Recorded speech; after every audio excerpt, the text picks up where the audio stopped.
ايه الاخبار يا شباب؟ عاملين ايه النهارده؟ اعمل لكم في معرض التيار عروض على الموتوسيكلات والسكوترات. الاسعار دي مش هتلاقيها عند اي حد بره. نبتدي الاول بالفيجوري 26 الكينج، هبيعها لك ب 43,500 ونص. الماكس تي ب 45,500 ونص. ايوه الاسعار دي زي ما سمعت واستلام فوري. الفي ال ار ال 200 الموتور السي بي اف هبيعها لك ب 47,000 جنيه. الدايم هيرو معاها بوكس الهدايا بتاعتها ب 51,000 جنيه. تعال نكمل فوق. معانا دايم 2 النحله الاستراد بالكامل هتبقى عامله 37 ونص. الهوجن 3 هتبقى عامله 37 ونص برضه. يلا خلي الناس تجيب موتوسيكلات.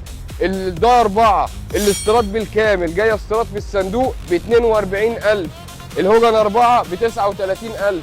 التي اكس هعمل لك عليها عرض ولا هقول لك 70 ولا 69 ب 67,000 جنيه. تعالى خدها وامشي. بعد كده عندنا السوبر لايت ب 71,000 جنيه.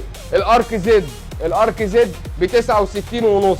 مش هتلاقي السعر ده بره بفضل الله. البي ال ام اللونين اللي موجودين ب 50,000 ونص زي ما انت ما سمعت.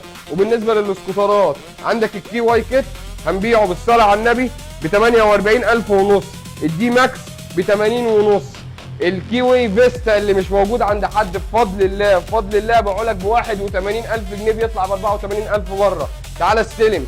الاكس دي في الممنوعات ب 89,000 ونص زي ما سمعت، 89,000 ونص.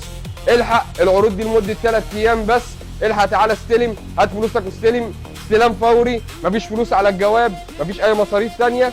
الاسعار اللي لقيتها في الفيديو هتيجي تستلم بيها بفضل الله. فاتحين من الساعه 1 لحد الساعه 11، موجودين عند محطه الشام براجات في جسر السويس، مستنيينكم كل يوم.